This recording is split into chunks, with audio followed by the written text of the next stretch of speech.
I, Vayne Nightgate, reject you as my fated mate. The words sliced through the Luna ceremony hall like a blade through silk. Ancient stone walls absorbed the echo, and for a moment, the hundreds of wolves gathered in a circle around the claiming runes stood frozen in collective shock. I should have known. Girls like me don't get happy endings. We get lessons. My name is Maren Hallowheart, and this is the story of how I died and was reborn in the same night. How I went from being the pack's invisible servant to its most powerful Luna Queen. How I discovered that sometimes the cruelest rejection is actually the greatest mercy. But I'm getting ahead of myself. The borrowed gown hung loose on my frame, pale blue silk that had been altered 3 times and still didn't quite fit. Silver moonlight streamed through the tall windows, illuminating tapestries that depicted legendary matings. Wolves finding their fated mates. Bonds sealed before the moon goddess herself. The scent of night-blooming jasmine was so heavy I could taste it, sweet and cloying, making my stomach turn. Or maybe that was just fear. Vayne stood in the center of the claiming circle, and something was wrong. His expression wasn't joy or love or even nervous anticipation. It was apology. Pity. The kind of look you give someone before you break their heart. Behind him, Zora Ironpaw stood in crimson silk that fit her perfectly, her amber eyes gleaming with satisfaction. Her dark hair cascaded over bare shoulders, and she wore power like other women wore jewelry. Effortlessly, naturally, as if she'd been born to it. Maybe she had been. The pack needs a strong Luna, Vayne continued, and his voice carried to every corner of the hall. Zora's bloodline, her power. It's what our people deserve. You understand, don't you, Maren? You've always been practical. Practical. The word tasted like ashes. My legs threatened to give out. My chest constricted, each breath a struggle. Inside my mind, my wolf ember howled in pain, a sound so raw and broken that tears burned behind my eyes. But I wouldn't cry. I wouldn't give them that satisfaction.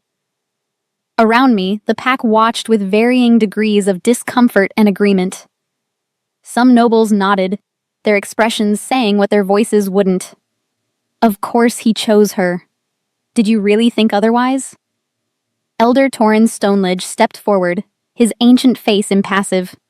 He began the formal nullification rites. Words in the old tongue that would erase our bond before the moon goddess herself. Poor dear. Zora's voice cut through the ritual, all false sympathy and barely concealed triumph. She stepped into the claiming circle, her movements graceful and predatory.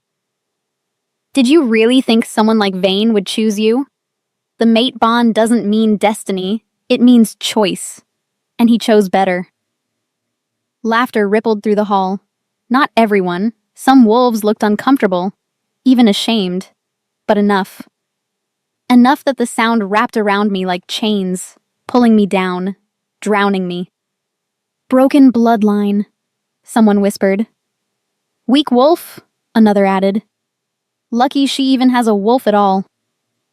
The comments came from all sides, each one a blade finding its mark.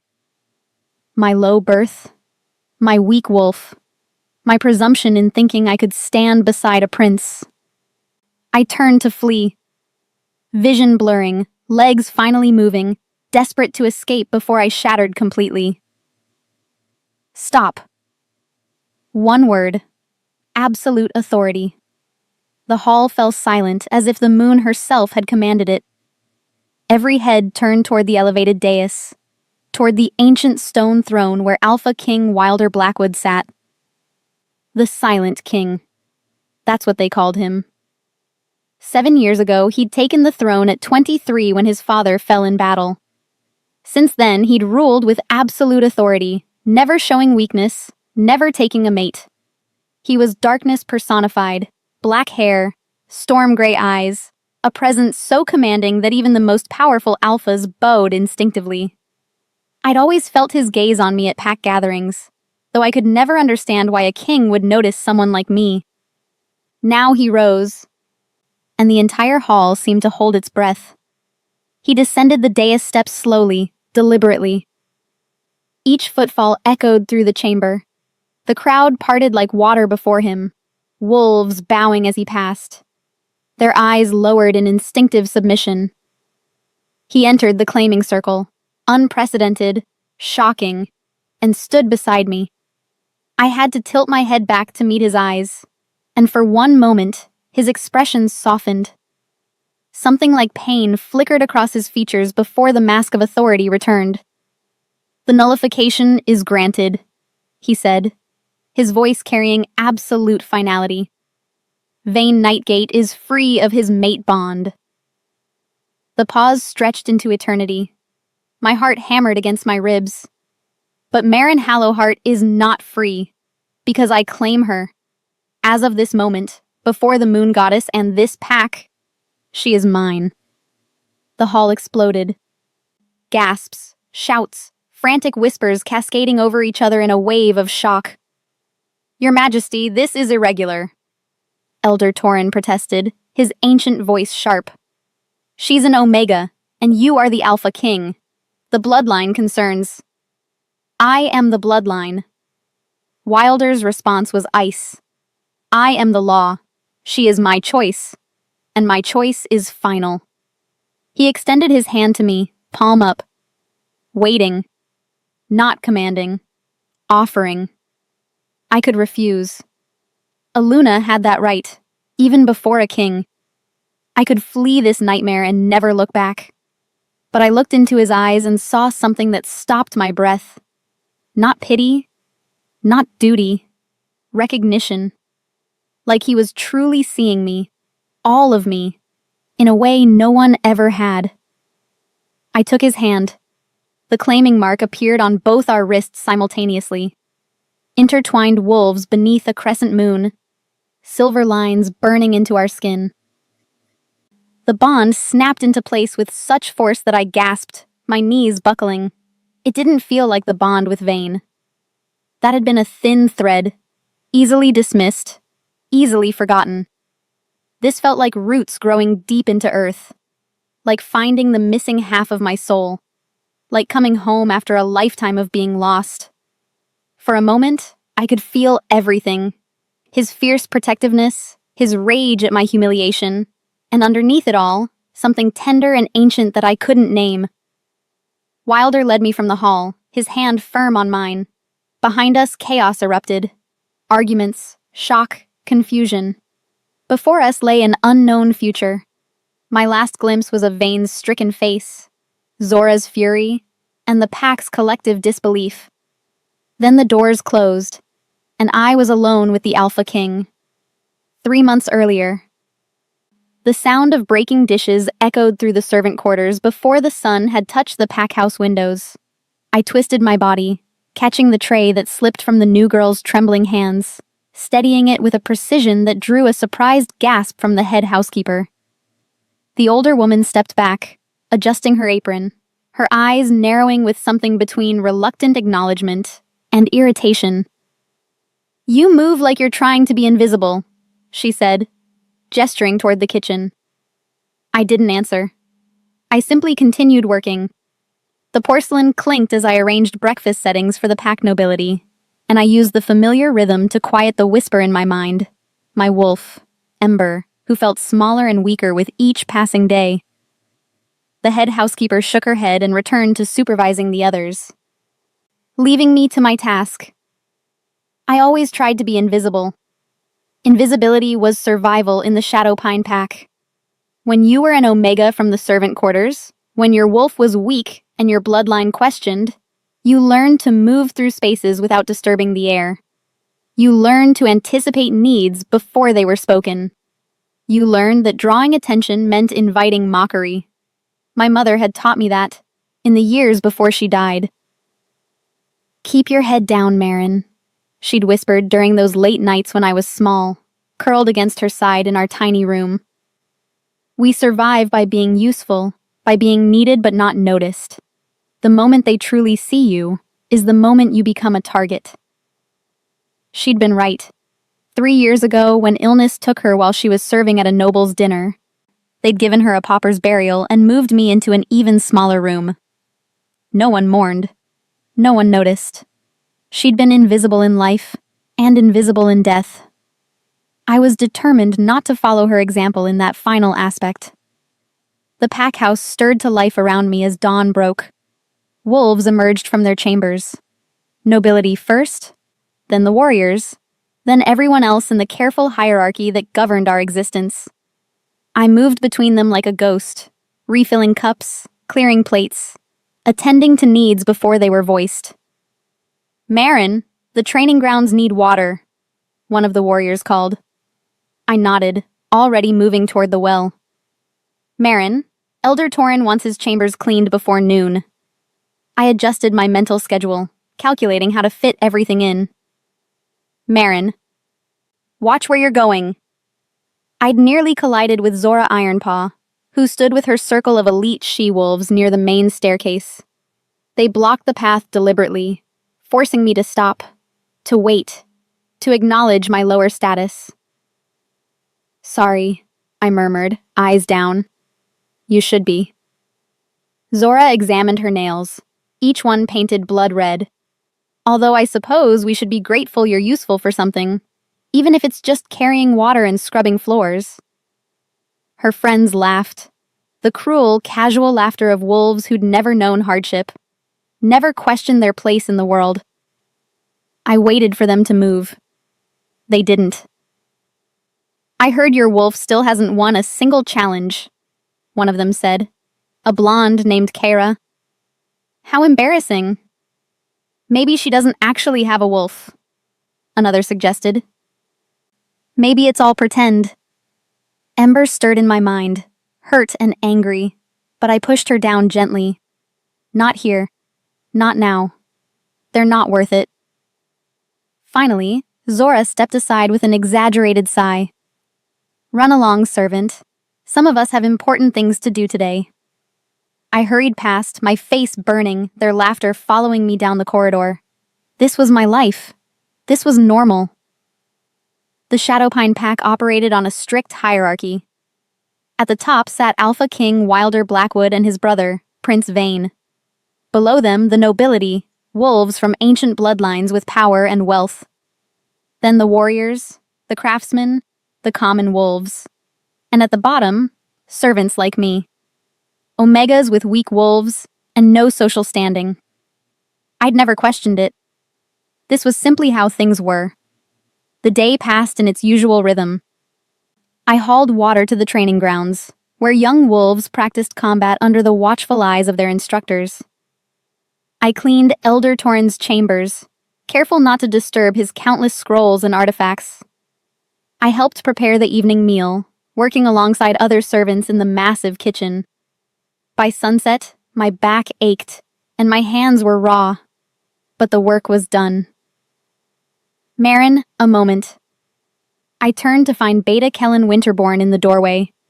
He was one of the king's most trusted advisors, a massive wolf with kind eyes that softened his intimidating presence. "Yes, Beta?" "The Harvest Moon Gathering is tonight in the forest clearing. All pack members are required to attend." He paused. "That includes you." My stomach dropped. Pack gatherings were mandatory, but I usually managed to work through them, serving food and drinks while others celebrated. Actually participating, actually being present among the nobility and warriors, was a different matter entirely. I can serve," I offered. "I'm good at—" "No." His voice was gentle but firm. "The Alpha King's orders. Everyone celebrates tonight. No exceptions." He left before I could protest further. 3 hours later, I stood at the edge of the forest clearing, wearing my only decent dress, a simple gray thing that had belonged to my mother. Around me, the pack celebrated under the massive harvest moon that hung low and golden in the sky. Bonfires burned bright, casting dancing shadows. Music played, drums and flutes and voices raised in traditional songs. Wolves laughed and danced and celebrated the season's bounty. Some had already shifted, running through the trees in their wolf forms, howling their joy to the moon. I stayed at the edges, as always. Invisible. Until I wasn't. It happened without warning. One moment I was pouring drinks for a group of warriors. The next, a sensation like lightning struck through my chest. A pull so strong it nearly dropped me to my knees. The bond. The mate bond. Somewhere in this clearing was my fated mate. Embers surged to life in my mind, no longer weak or quiet. Find him. We need to find him. I followed the pull through the crowd, my heart hammering. This wasn't supposed to happen to wolves like me. Fated mates were rare, precious, a gift from the moon goddess herself. And they certainly weren't supposed to happen to servant girls with weak wolves and no prospects. But the pull didn't lie. I pushed through dancing wolves, past fires and celebration, following the invisible thread that wound tighter with each step. The bond pulled me toward the center of the clearing, where the pack's elite gathered around the largest bonfire. And there he was. Prince Vayne Nightgate stood with his friends, a cup in his hand, laughing at something someone had said. He was beautiful in the firelight. Golden hair, warm eyes, the kind of smile that made hearts flutter. Everyone loved Vayne. He was charm personified, the golden prince who would one day help his brother rule. He turned, and his eyes met mine across the distance. The bond snapped fully into place. His expression shifted from casual enjoyment to shock to something that looked almost like wonder. He set down his cup and moved toward me, the crowd parting naturally before him. "You," he said softly when he reached me. "You're my mate." I couldn't speak, could barely breathe. He took my hand, his touch sending electricity through my entire body. "Finally found you." Those 3 words. 3 simple words that changed everything. Over the following weeks, Vayne visited me in secret. He'd find me in the gardens or the library or the quiet corners of the pack house where servants weren't supposed to linger. "I can't believe it's you," he'd say, tucking a strand of hair behind my ear. "All this time, and you were right here." We'd talk for hours. He told me about the pressure of being a prince, the expectations and responsibilities he carried. I told him about my mother, about growing up invisible, about dreams I'd never dared voice aloud. "When I claim you at the Luna ceremony," he promised one night. His forehead pressed against mine. "Everything changes. You'll be my Luna, Marin. No one will ever look down on you again. You'll stand beside me and they'll see what I see. Someone extraordinary." I believed him. Moon above, I believed him.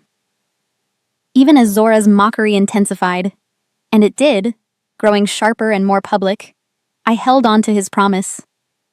Even as doubt whispered in the dark hours before dawn, I pushed it away. Vayne loved me. He'd chosen me. Soon, everyone would know.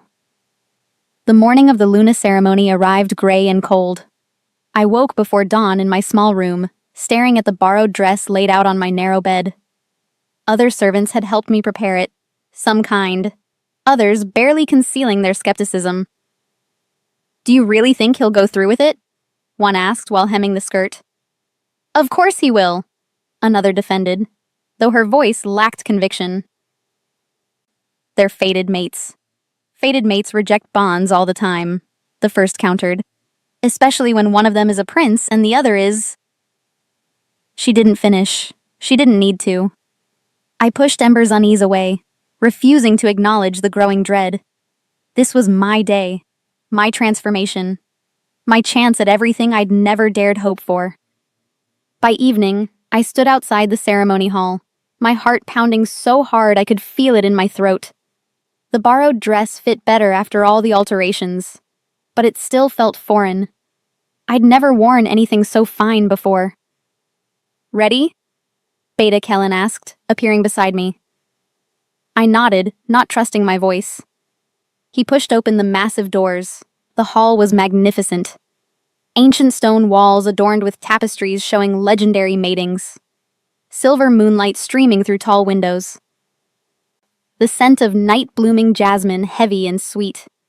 hundreds of pack members forming a circle around the claiming runes carved into the marble floor. And on the elevated dais, seated on the ancient stone throne, Alpha King Wilder Blackwood watched with those unreadable storm-gray eyes. I'd seen him before, of course. Everyone had. But I'd never been the focus of his attention, never felt the full weight of his gaze.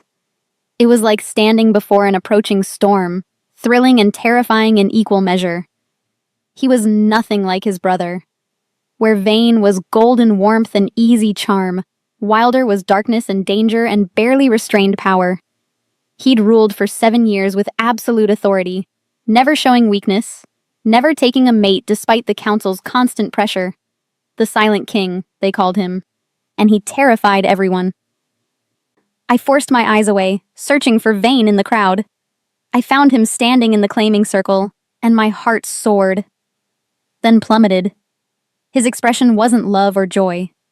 It was apology and pity. And behind him, Zora Ironpaw stood in crimson silk, satisfaction gleaming in her amber eyes. No. Please, no. Vayne opened his mouth, and the world shattered. I, Vayne Nightgate, reject you as my fated mate. The words hung in the air like a death sentence. For a moment, I couldn't process them. Couldn't understand how my name, Marin Hallowheart, could be connected to those words. Rejection. Fated mate. Reject. Then understanding crashed over me like a wave, and I couldn't breathe. Vayne continued, his voice carrying to every corner of the hall. The pack needs a strong Luna. Zora's bloodline, her power. It's what our people deserve. You understand, don't you, Marin? You've always been practical. Practical. The word echoed in my skull. Practical. As if my dreams and hopes and the bond that the moon goddess herself had forged were simply impractical notions to be set aside. My legs threatened to collapse. My chest felt crushed, ribs constricting around lungs that couldn't draw air. Inside my mind, Ember howled, a sound so raw, so broken, that tears burned behind my eyes. But I wouldn't cry. Not here, not in front of them. Around me, the pack's reaction varied. Some nobles shifted uncomfortably, looking away as if embarrassed by the spectacle. Others nodded in agreement, their expressions saying what Vayne had just voiced aloud. Of course this is right. Of course she was never suitable. Elder Torrin Stoneledge stepped forward, his ancient face carved from stone. He raised his hands and began the formal nullification rites, speaking words in the old tongue that would sever our bond before the moon goddess herself. The ritual should have been sacred, solemn. Instead, it felt like an execution.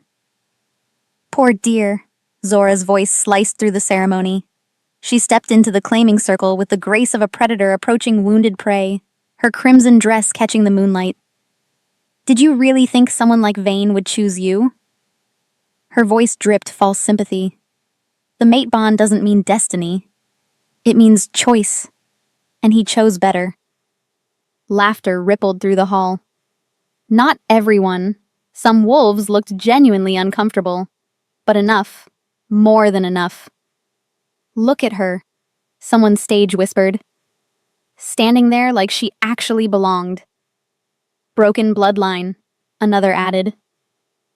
Weak wolf. My grandmother's poodle has more presence than her Ember. Did you see that dress? Borrowed, obviously. Probably older than she is. Each comment found its mark. Each laugh was another blade. I stood frozen in the center of the claiming circle, surrounded by hundreds of wolves, and never in my life had I felt more alone. Zora circled me slowly, examining me like I was a curiosity. You must have known this would happen. Deep down, surely you realize that princes don't mate with servants, not when there are better options available. She gestured to herself. Powerful bloodline, warrior training, connections to every major pack in the territory. Everything I wasn't. But don't feel too badly, she continued, her voice loud enough for the entire hall to hear. You'll always have a place here. Someone needs to scrub the floors and carry water. That's what you were meant for. The laughter grew louder. I wanted to disappear, to sink into the floor and cease existing, to wake up and discover this was all a terrible nightmare. Instead, I stood there visible in a way I'd never been before, and wished desperately for my old invisibility. Elder Torin completed the nullification rites. The bond is severed. Vayne Nightgate and Merrin Hallowheart are no longer connected in the eyes of the moon goddess. Something inside me broke with those words. The thin thread I'd felt connecting me to Vayne, already weak, already barely there, snapped completely. But instead of relief, I felt only emptiness. Hollow. Vayne looked at me, and there might have been regret in his eyes. But he didn't speak. Didn't defend me. Didn't even try. Zora took his hand and he led her. She pressed against his side, claiming him publicly, and he accepted her claim. The hall erupted in cautious applause. This was what they'd wanted all along. Power matched with power, bloodline with bloodline. The natural order restored. I turned to flee. Vision blurring, legs finally moving, desperate to escape before I completely shattered. Stop. The single word cut through the noise like a blade through flesh. Absolute authority. Undeniable command. Every voice fell silent. Every body stilled. Even the flames in the torches seemed to freeze. Alpha King Wilder Blackwood rose from his throne. I'd forgotten he was there. In the horror of the rejection, I'd forgotten everything except my own humiliation. But now every eye turned toward the dais, toward the king who ruled us all. He descended the steps with deliberate slowness. Each footfall echoed through the chamber. The crowd parted before him, wolves bowing instinctively, their eyes lowered in submission. I should have looked away too, should have lowered my eyes like everyone else. But I was frozen, unable to move, unable to breathe, as he approached. Beta Kellen Winterborn stood beside the throne, his expression a mixture of concern and something that looked almost like satisfaction. As if this was expected. Planned. Wilder entered the claiming circle. Something unprecedented. Something that made the assembled wolves gasp in collective shock. An Alpha King didn't enter the claiming circle. Not for anyone. He stood beside me, and I had to tilt my head back to meet his eyes. He was taller than Vayne, broader, radiating power that made my wolf instinctively want to submit. But there was something else there too, something I couldn't identify. For one moment, his expression softened. Pain flickered across his features, there and gone so quickly I might have imagined it.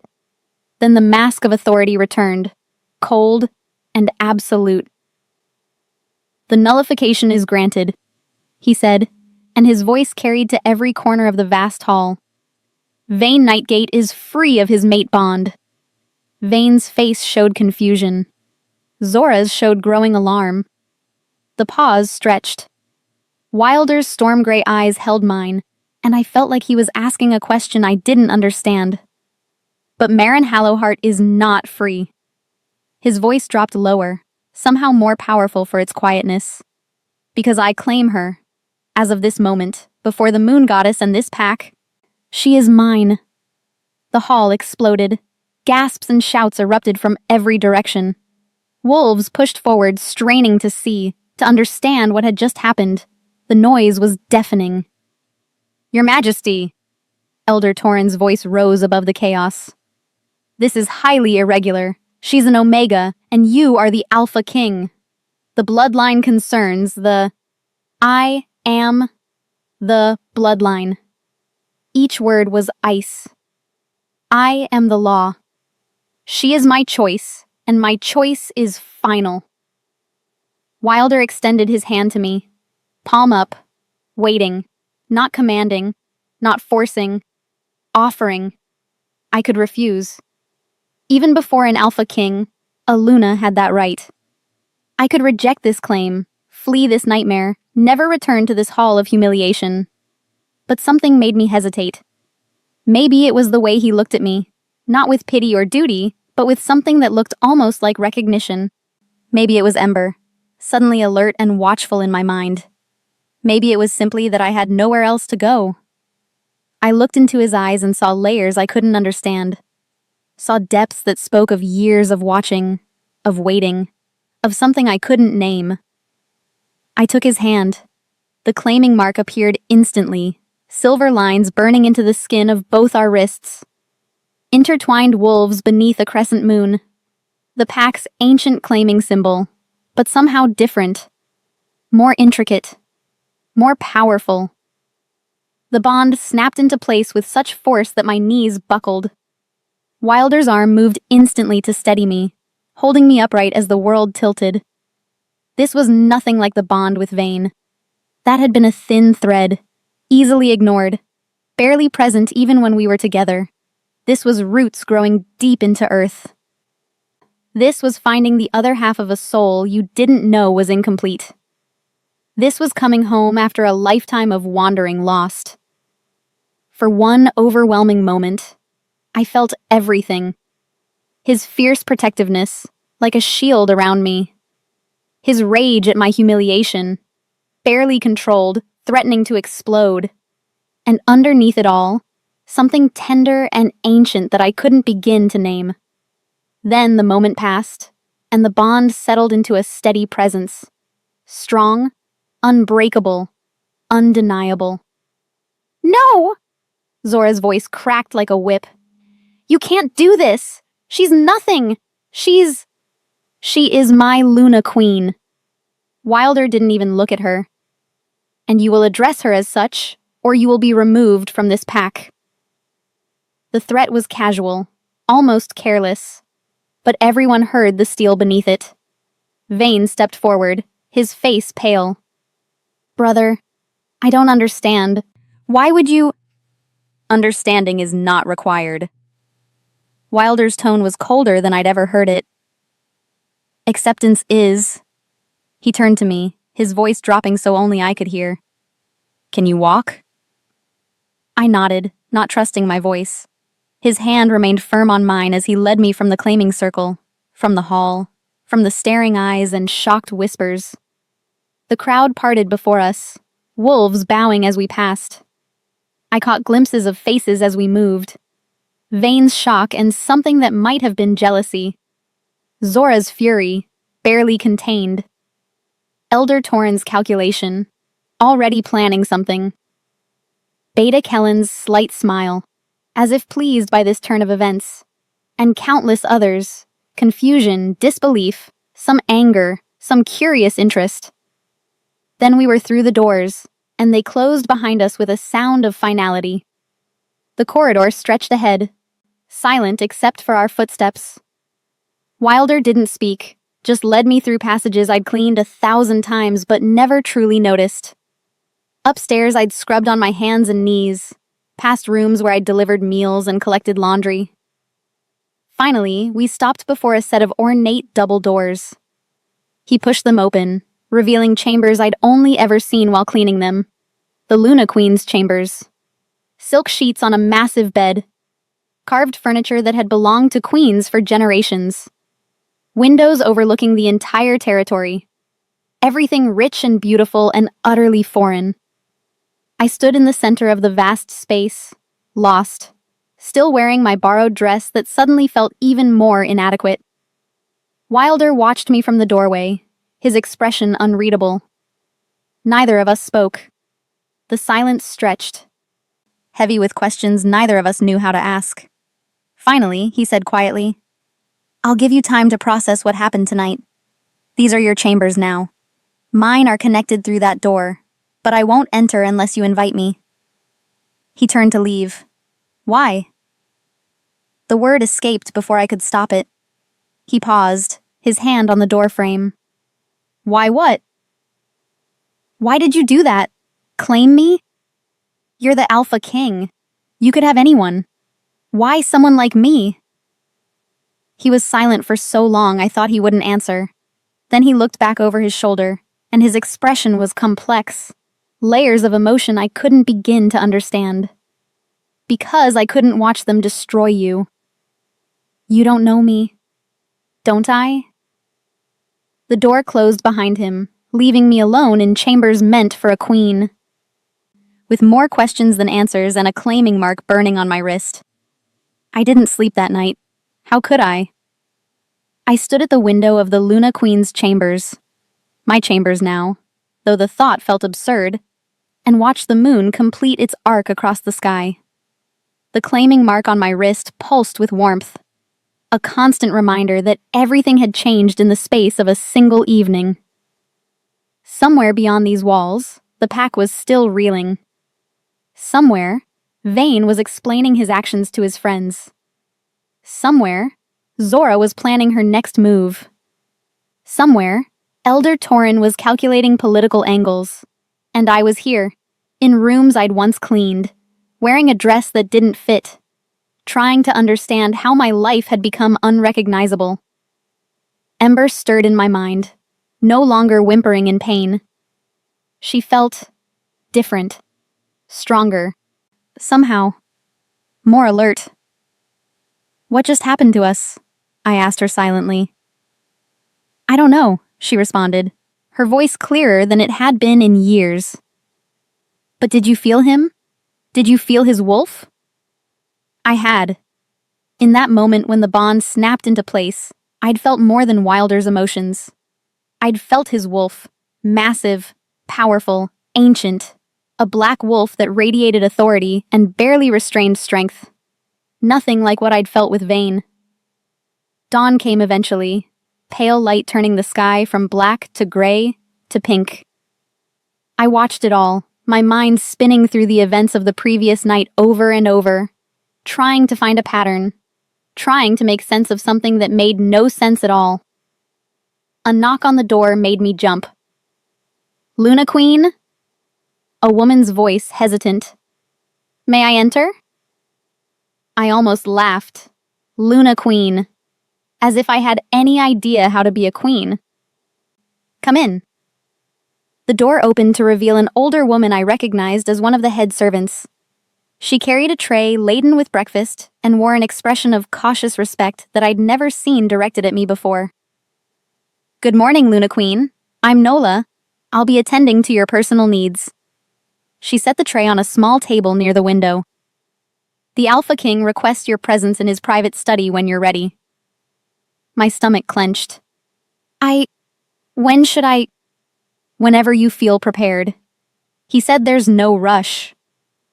She hesitated, then added more gently. He also said to tell you that you didn't have to come at all, if you preferred solitude today, but that he hoped you would. After Nola left, I forced myself to eat, though the food tasted like ash. Then I bathed in the massive tub, a luxury I'd never experienced, and tried to calm my racing heart. I had to face him eventually. Had to understand why he'd done what he'd done. An hour later, I stood outside his private study, my hand raised to knock, trying to gather courage. The door opened before I could touch it.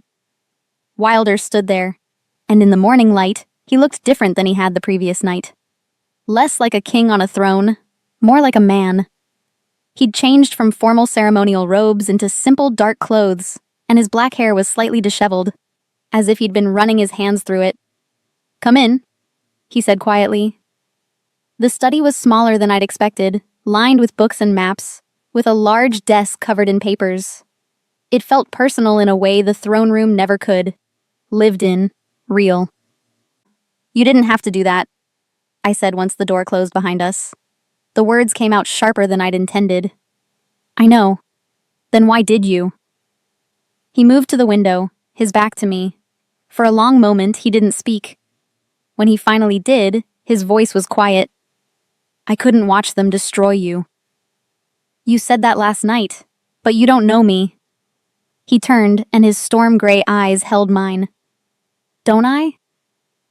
How could you? I'm a servant. You're the Alpha King. We exist in completely different worlds. Do we? He crossed the room slowly, stopping a few feet away. Close enough that I had to tilt my head back to meet his eyes, but not so close as to be threatening. I need to tell you something, and I need you to let me finish before you respond. My heart hammered. Okay. I've been aware of you for years, Marin. The words hung between us. I opened my mouth, but he held up a hand. Let me finish. Please. He took a breath. 5 years ago, there was a rogue attack near our borders. A young wolf cub got separated from his mother. You found him. Memory crashed over me. I'd been 16, working in the garden, when I'd heard crying. A pup, barely old enough to shift, terrified and alone. And then the rogue had appeared. Massive, scarred, clearly diseased and beyond reason. I had nothing but a gardening blade, I whispered. Rusty and barely sharp enough to cut weeds. But you didn't run. Wilder's voice was intense now, focused. The pup was behind you, and you stood between him and a rogue twice your size. You were terrified. I could smell your fear from 100 yards away, but you didn't run. You were there? I was leading a patrol. We heard the commotion and came running. By the time we arrived, you'd managed to wound the rogue's leg with that rusty blade. He would have killed you seconds later, but you bought enough time for us to intervene. I remembered now. The patrol appearing like salvation. The Alpha King himself killing the rogue with one brutal strike. Warriors checking on the pup, making sure he was unharmed. I never saw you.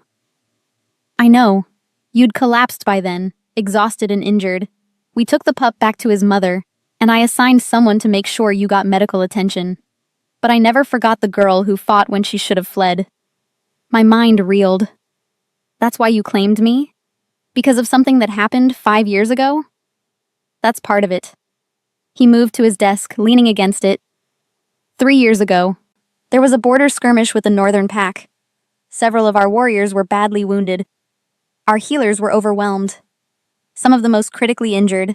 They gave up on them. Another memory. I'd been working in the pack house when word came of the casualties. I'd gone to the infirmary to help clean up and had found warriors bleeding out, dying, with no one attending to them because they were too far gone to save. I stayed, I said slowly. I didn't know how to heal, but I tried.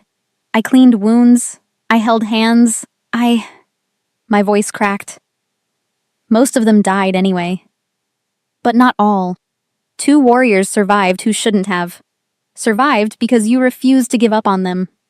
I came to check on the wounded around midnight and found you still there, exhausted, covered in blood, holding the hand of a wolf who had maybe an hour left to live. You were singing to him. I'd forgotten that detail. An old lullaby my mother used to sing to me. When I asked your name, Wilder continued, you were too exhausted to do anything but tell the truth. Marin. Just Marin. No title, no pretense. Just a servant girl who'd spent all night trying to save wolves who weren't even her responsibility. Those are just things that happened, I said weakly. They don't mean anything. They meant everything. His voice was fierce now. In a pack where status is everything, where power determines worth, you showed me what actually matters. Courage. Compassion. The kind of strength that has nothing to do with how big your wolf is, or what bloodline you come from. I couldn't speak. Couldn't process what he was saying. He pushed off from the desk, coming closer. I was there the night you discovered the mate bond with Vane. My breath caught. You were watching me? I was watching him, making sure my brother wasn't making foolish choices. A pause. And then I saw your face when the bond snapped into place.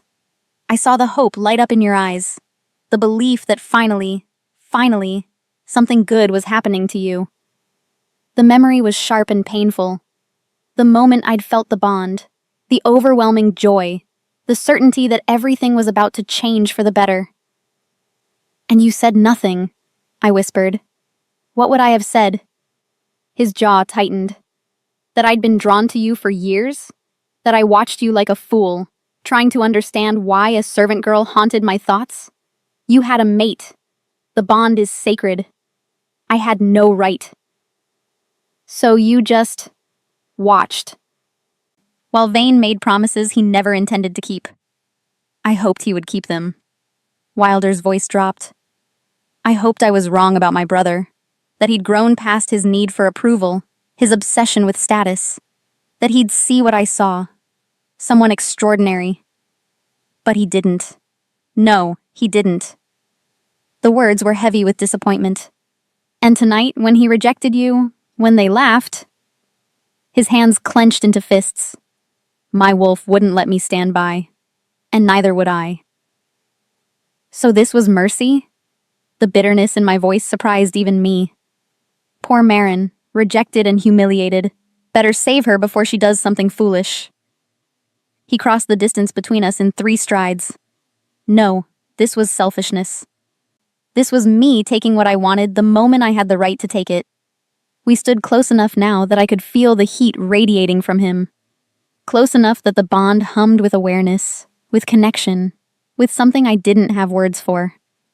You don't even know me, I said, but the protest was weak. I've watched you for 5 years, Maren. I've seen you when you thought no one was looking. I've seen your courage and your kindness and your strength. I know you better than anyone in this pack. That's not the same as actually knowing someone. Then let me know you. His hand came up, hovering near my face but not quite touching. Let me prove that this isn't just mercy or duty or political maneuvering. Let me show you that when I claimed you, it wasn't to save you. It was because I couldn't let anyone else have you. The air between us crackled with tension. The claiming mark on my wrist pulsed in rhythm with my racing heart. I don't understand you, I finally said. You will. I'll give you time. He stepped back and I could breathe again. These chambers are yours. Mine are connected through that door, but I won't use it unless you invite me. You're my Luna Queen, but you're also free to choose how this arrangement proceeds. And if I choose to leave? His eyes flashed silver, his wolf rising to the surface. Then I will let you go. But I don't think you will. You're very certain. No. He smiled then, just a slight curve of his lips, but it transformed his entire face. I'm very hopeful. He moved toward the door, then paused with his hand on the frame. Maren? Yes? Thank you. For taking my hand last night, for giving me a chance. Then he was gone, leaving me alone with my thoughts and more questions than answers. But for the first time since the rejection, I felt something other than pain and humiliation. I felt curious, and beneath that curiosity, like a seed just beginning to sprout, I felt the faintest stirring of hope. 2 weeks passed in a blur of adjustment and discovery. I learned to navigate the Luna Queen's chambers without feeling like an intruder. I learned which servants were genuinely kind and which were simply skilled at hiding their resentment. I learned to sit through formal dinners with the pack nobility, feeling their eyes on me, reading their expressions, who accepted me, who tolerated me, who waited for me to fail. Most of all, I learned about Wilder. He was patient in ways I hadn't expected.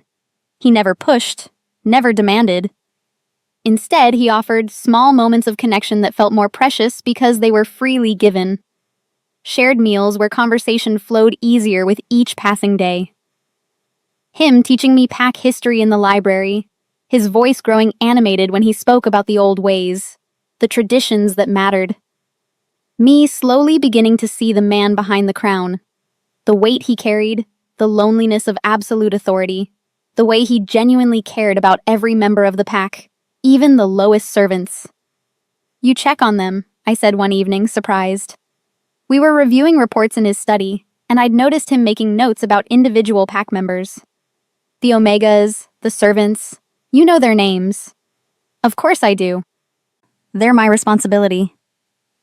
He looked up from the papers, his gray eyes meeting mine.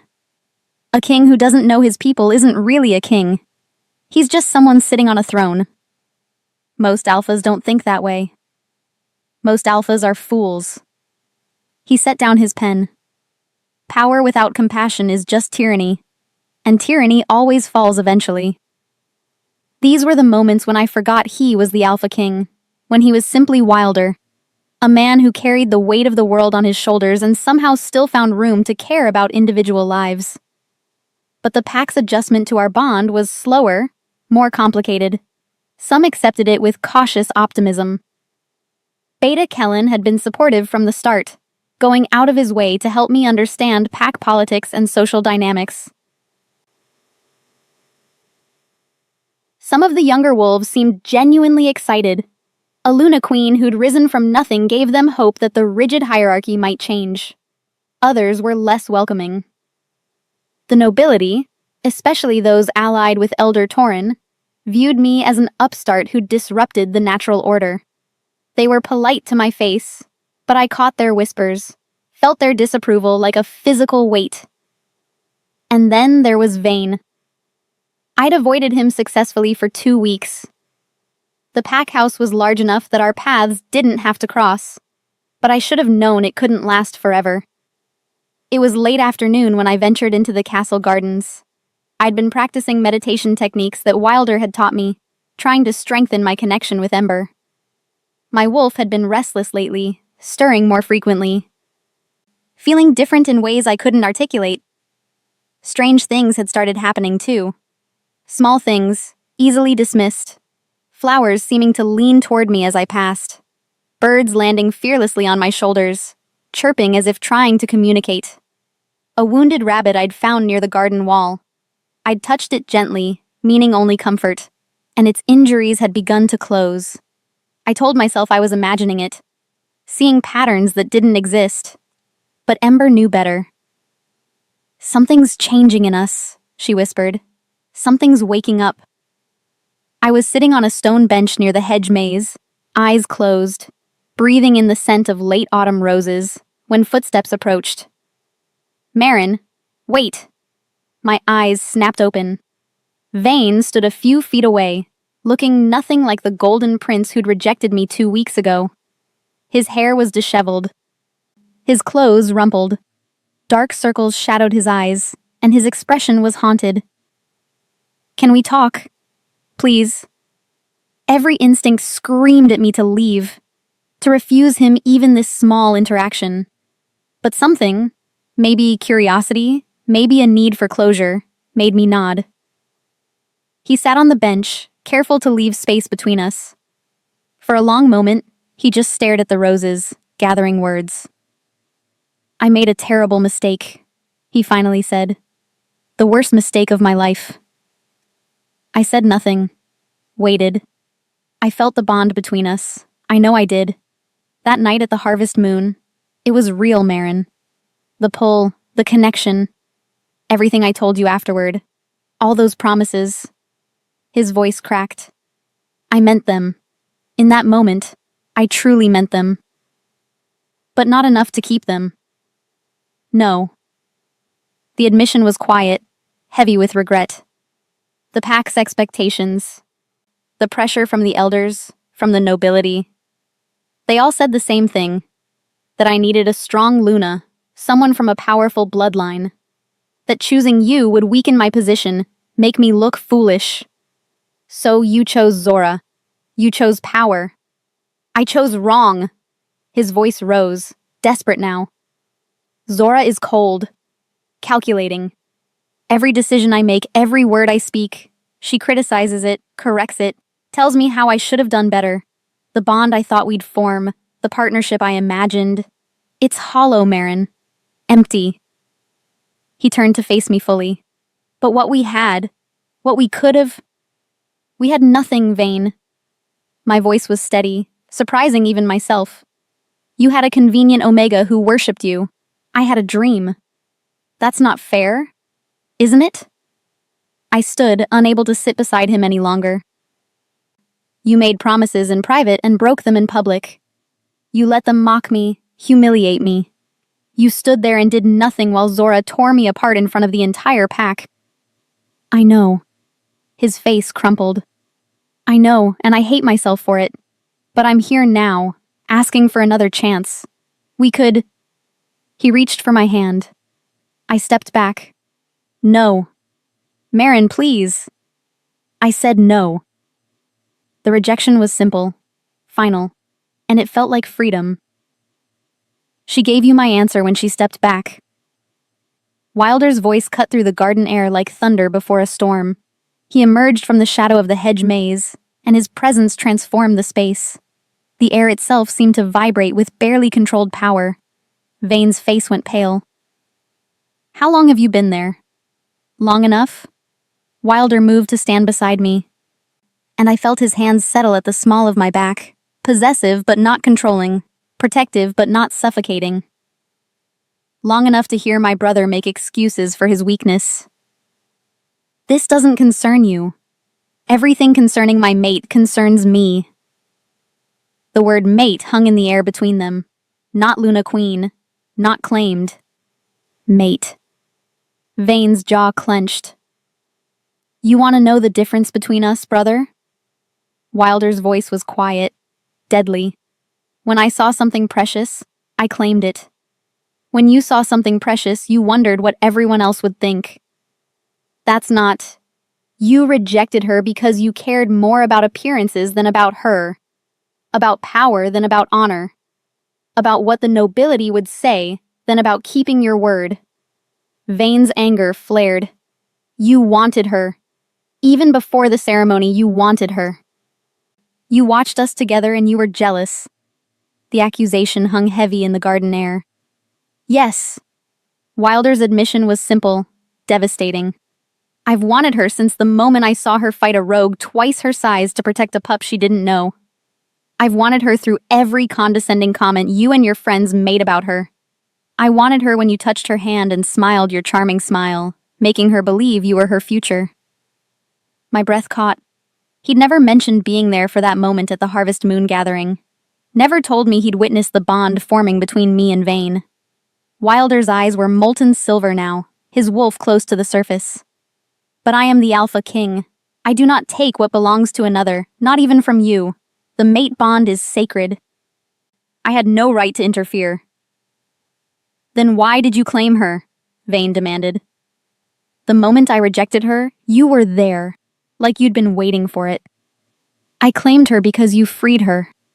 Each word was precisely measured. You rejected her. You severed the bond.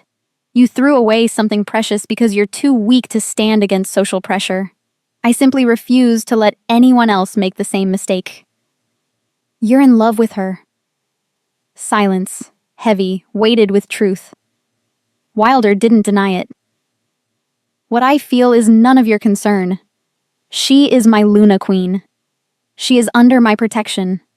And you will never approach her like this again. Or what? You'll banish your own brother? If I have to.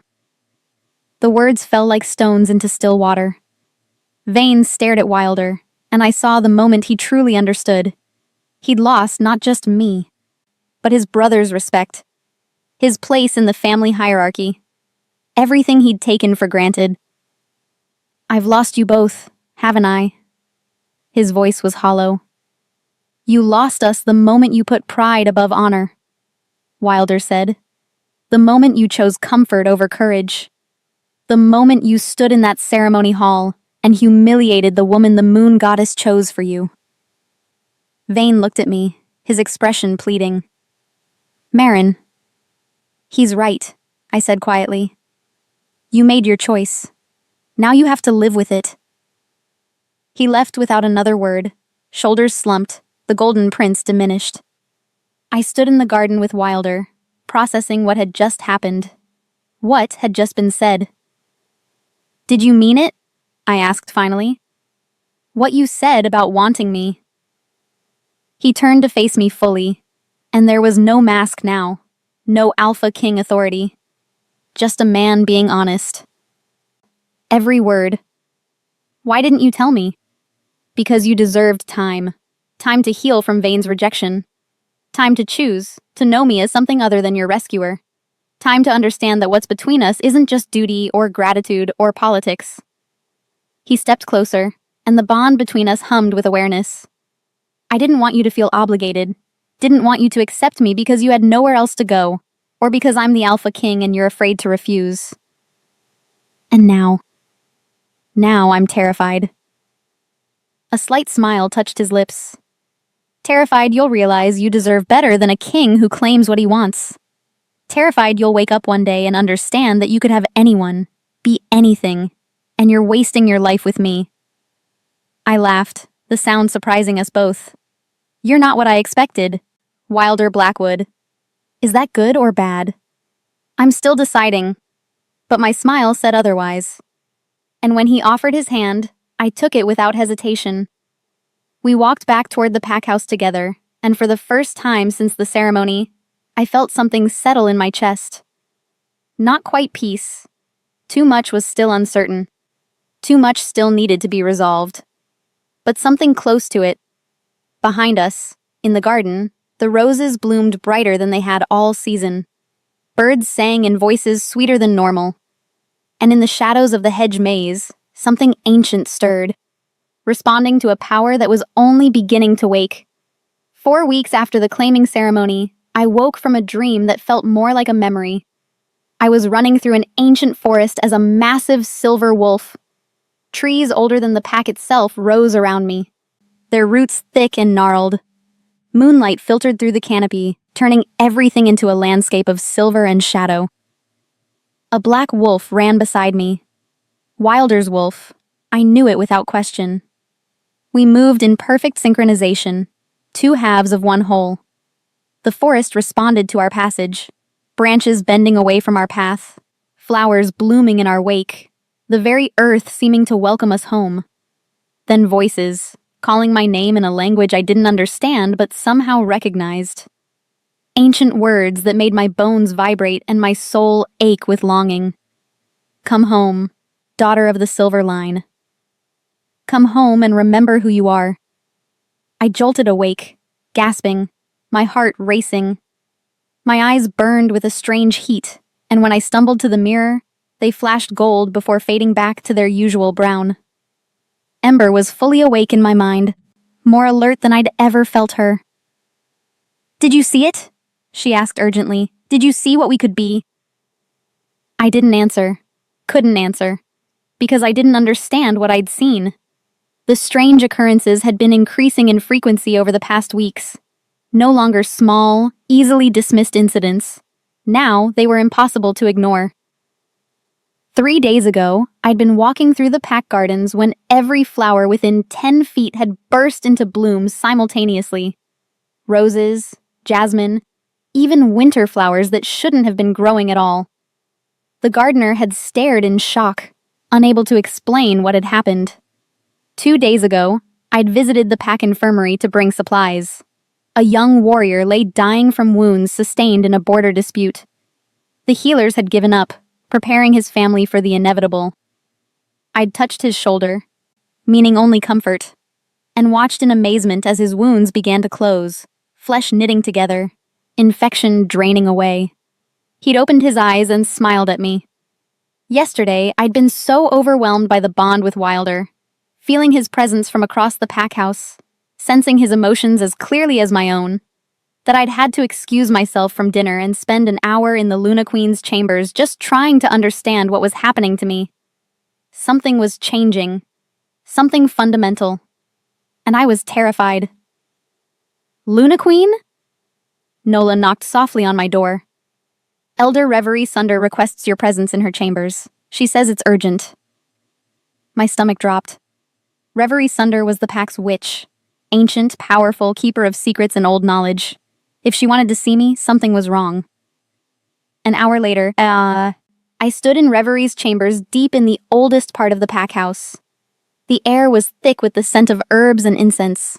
Crystals hung from the ceiling, catching the light and throwing rainbow patterns across the walls. Shelves lined every available surface, filled with bottles and books and objects I couldn't identify. Reverie herself sat in a high-backed chair, studying me with eyes that had seen centuries. She was impossibly old, her face lined with age, her hair white as snow. But her gaze was sharp, penetrating, missing nothing. Sit, child. she said, gesturing to a cushion on the floor before her. I sat, my hands trembling slightly. She leaned forward, examining me with an intensity that made me want to squirm. Then she began the examination, spreading herbs around me in precise patterns, hanging crystals at specific points, speaking words in the old tongue that made the air itself vibrate. Halfway through, she stopped. Her face went pale, and her hands shook as she set down the crystal she'd been holding. Hallowheart, she whispered. By the moon goddess. I should have known. My heart hammered. What? What does my name mean?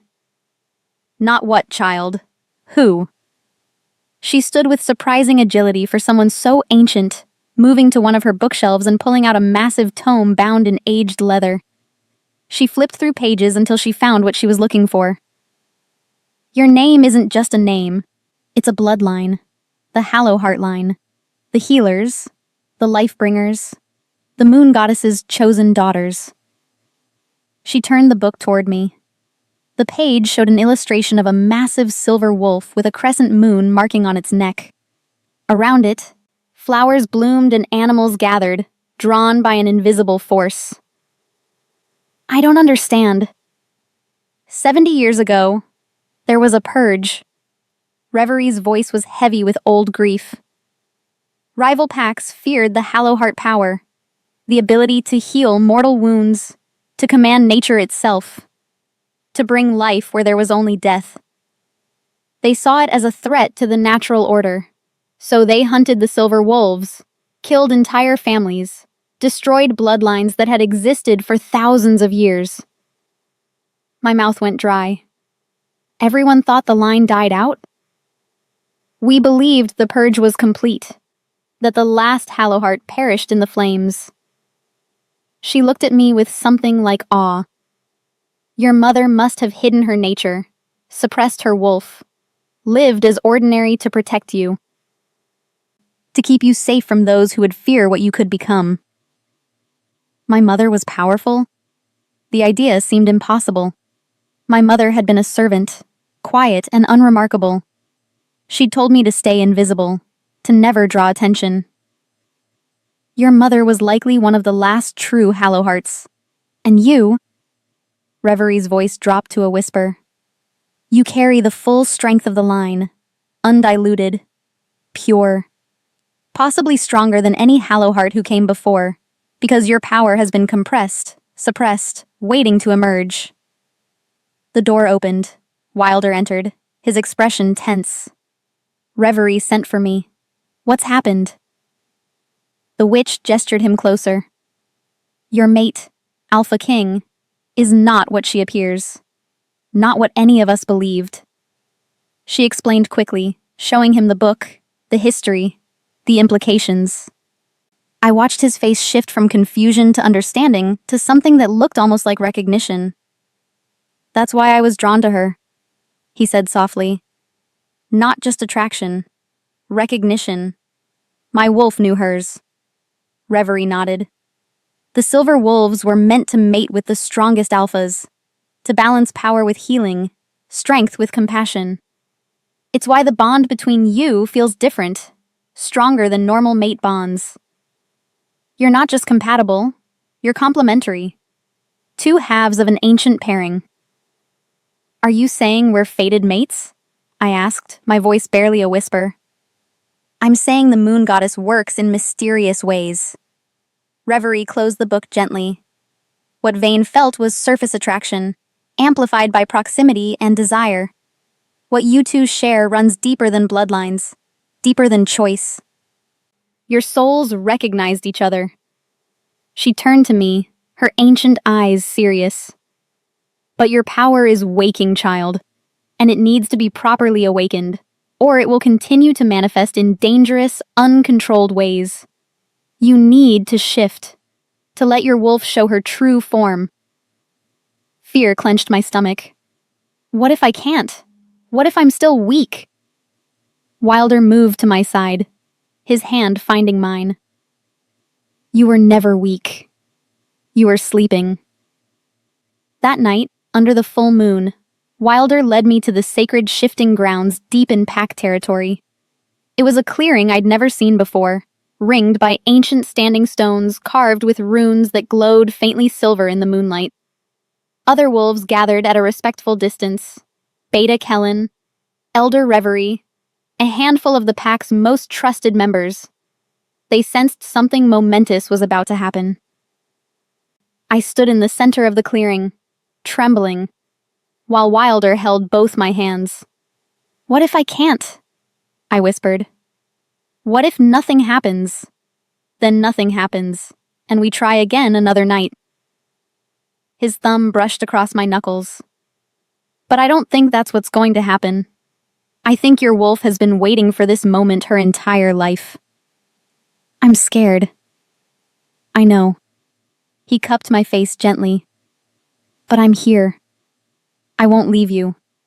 Whatever happens, you're not alone." I closed my eyes and reached for Ember.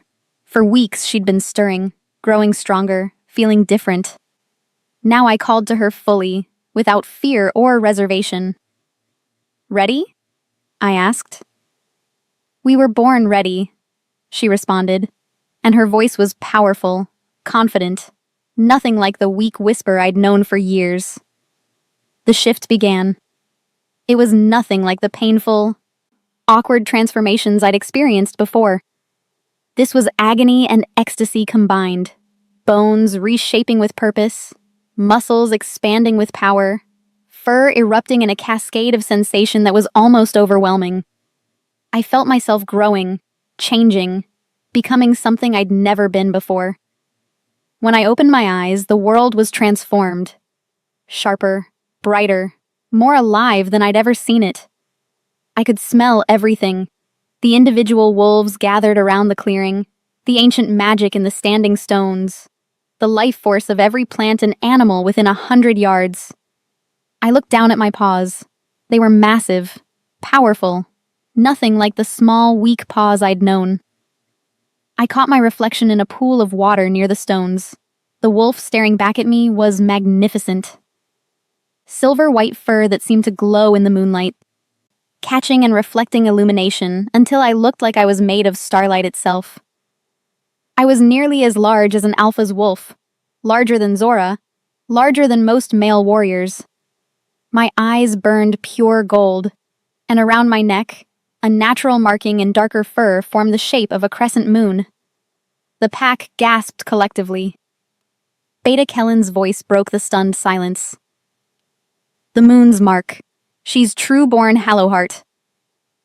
Elder Reverie fell to her knees, tears streaming down her ancient face. "We thought you were extinct. The purge 70 years ago. We thought we'd lost you forever." Other wolves began kneeling, one by one, recognizing what I was. Who I was. Then Wilder shifted beside me. His black wolf was massive, powerful, radiating authority. We stood side by side for a moment. Silver and black, light and shadow. Two halves of something ancient and powerful. Then we ran. We burst from the clearing and into the forest, and the world exploded into sensation. I'd never felt anything like this. The earth beneath my paws sang with life force. Trees bent slightly as we passed, acknowledging us. Animals watched from the shadows without fear, recognizing something in me that called to them. And stronger than anything, I felt Wilder. His joy as we ran together. His pride in my transformation.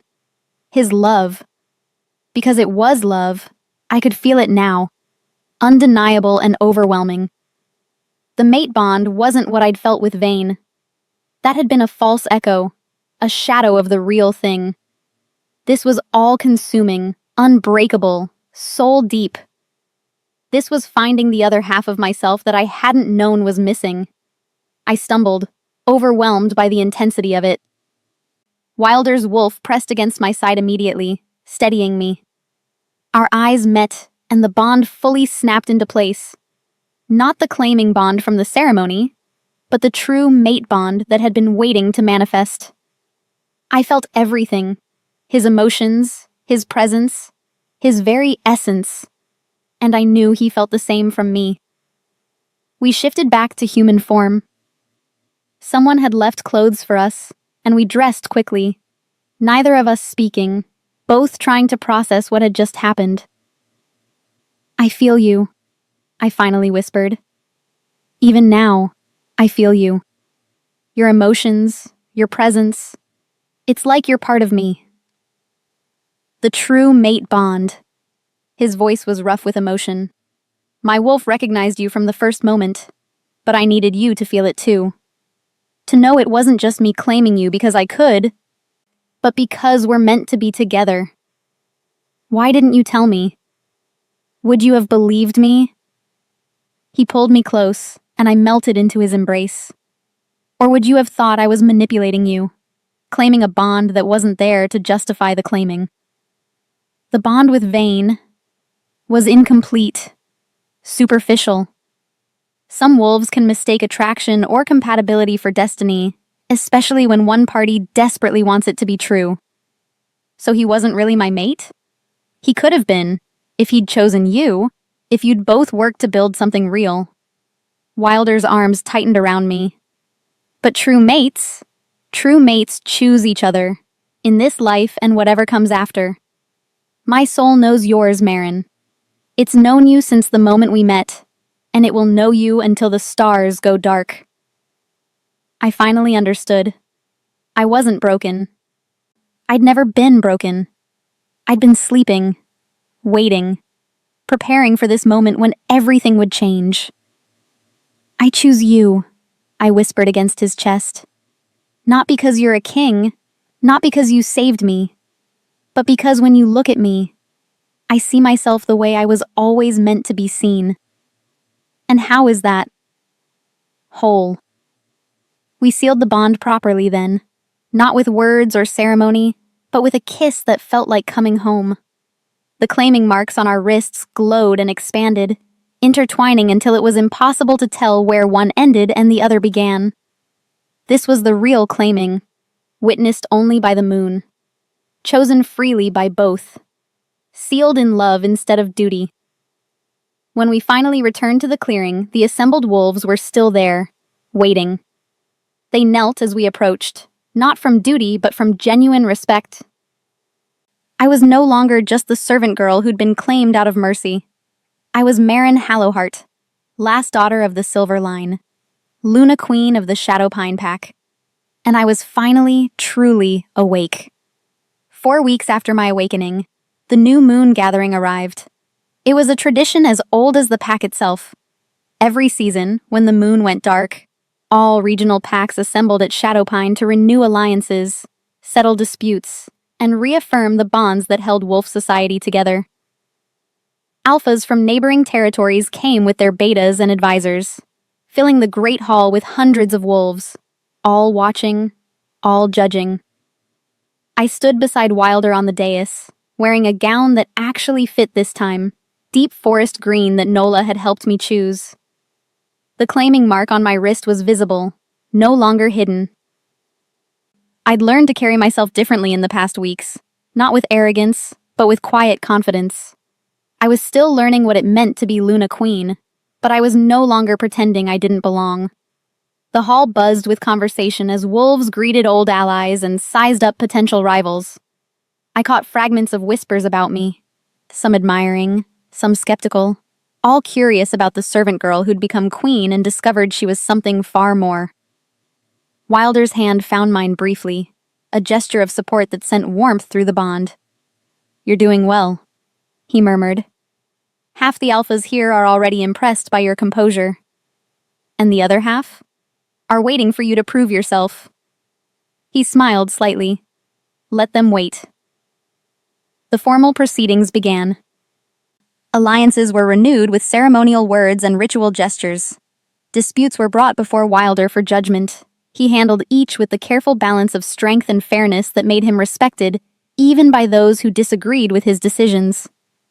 I watched and learned, beginning to understand the delicate web of pack politics that governed our world. Then Elder Torin rose from his seat among the council members. My stomach clenched. I'd barely seen him since the claiming ceremony, but I knew he hadn't accepted what Wilder had done. He represented the old guard, wolves who believed in rigid hierarchy and bloodline purity above all else. "Alpha King," he said, his voice carrying through the hall. "If I may address a matter of pack law." Wilder's expression didn't change, but I felt tension ripple through the bond. "Speak." "It concerns the position of Luna Queen." The hall fell silent. Every eye turned toward the dais. "I question nothing about your right to choose a mate," Torin continued, his tone carefully respectful. "However, there are those among us," he gestured to several noble families seated near the front, "who have concerns about whether an untested Luna is suited to her position." "Untested?" I asked before I could stop myself. "In what way?" Torin's eyes fixed on me. "You were a servant 4 weeks ago. You had never led warriors, never made decisions affecting the pack's welfare, never demonstrated the qualities we expect in a Luna Queen." "She demonstrated those qualities for years," Wilder said, his voice sharp. "You simply didn't notice because you only see what confirms your prejudices." "Be that as it may," Torin gestured again. And I realized with growing dread that this was planned, coordinated. There is a legal mechanism to address such concerns. That's when Zora Ironpaw rose from her seat. She looked different than she had at the claiming ceremony. Harder, more focused. She wore fighting leathers instead of silk, and her amber eyes held calculated determination rather than simple anger. "I invoke the ancient right," she said clearly. "I challenge Luna Queen Marin Hallowheart's right to her position." The hall erupted. Gasps, shouts, wolves rising from their seats. Wilder was on his feet immediately, power radiating from him in waves. "You dare!" "It is her right under pack law," Elder Torin interrupted. "Ancient law, Alpha King. Even you are bound by it."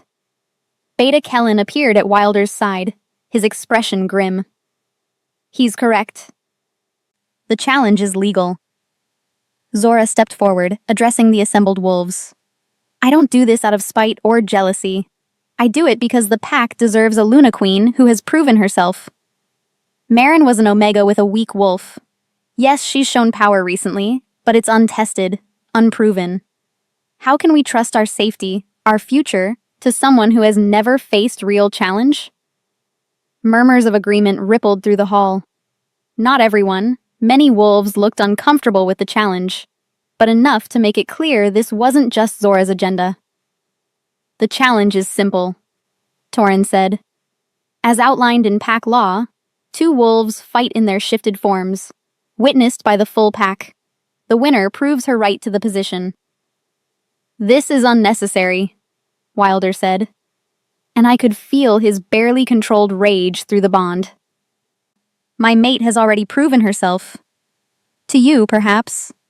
Zora's voice was steady. "But not to the pack. Not in the way our laws require." I stood frozen, my mind racing. This was more than a challenge to my position. This was a challenge to Wilder's authority, to the changes he'd begun to implement, to everything we represented. And refusing would only prove their point, that I was too weak, too afraid to defend what was mine. "I accept," I said quietly. "Marin, no." Wilder turned to me, his eyes flashing silver.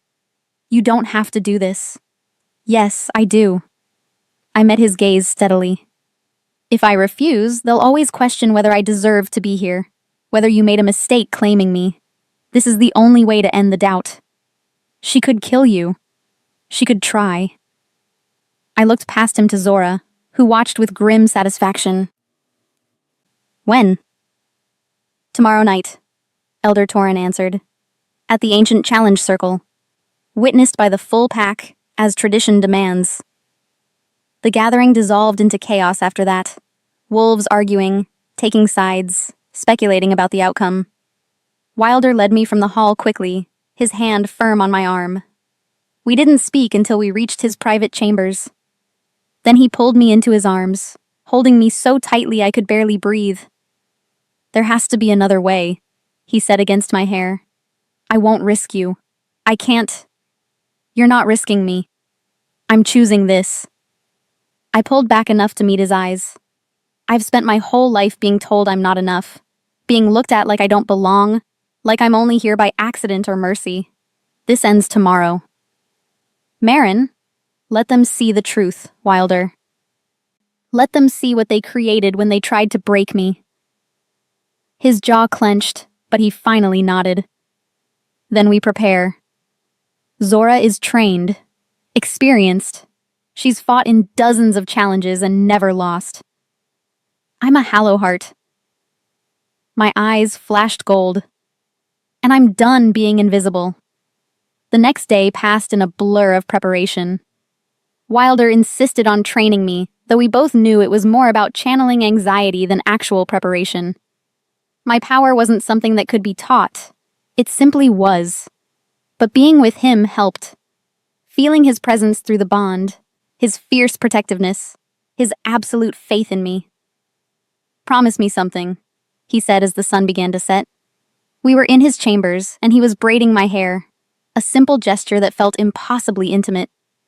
What? If you're losing, if she has you beaten, submit. Your pride isn't worth your life.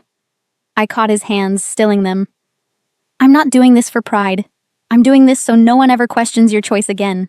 So every Omega, every servant, every wolf who's been told they don't matter can see that we're not broken. We're just waiting for our moment. His fingers tightened on mine.